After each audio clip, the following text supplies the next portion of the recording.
ગુજરાતના એક યુવાને આદિવાસી સમાજના ઇતિહાસની સાથે સાથે હિન્દુ, મુસ્લિમ, શીખ, ઈસાઈ બધા ધર્મ ગ્રંથો સંપ્રદાયનો અભ્યાસક્રમ કર્યો, બધા ધર્મગુરુ સાથે વાતચીત કરી. એને એવો ડિસિઝન લીધો કે હું કોઈ પણ ધર્મમાં માનતો નથી, હું માનવ છું અને હું માનવતામાં માનું છું.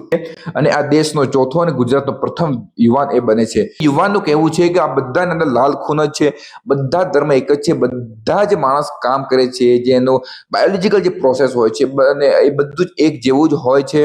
અને આ પૃથ્વી, ધરતી, આકાશ ને આ બધી જ આકાશ ગંગાઓના દુનિયા બહુ મોટી છે. આપણે નાના નાના ધર્મમાં જ આપણે બધું જ બંધાઈને રહી જઈશું તો આપણે સીમિત છું એવું એનું માનવું છે. વાત પણ સાચી છે, આપણે બધા એક જ છીએ, પરંતુ આવું ડિસિઝન બધા જ લે, દુનિયાના બધા જ વ્યક્તિ, તો કોઈ પ્રોબ્લેમ નથી, પરંતુ બધા જ એવું કરવાના છે નથી, બરાબર?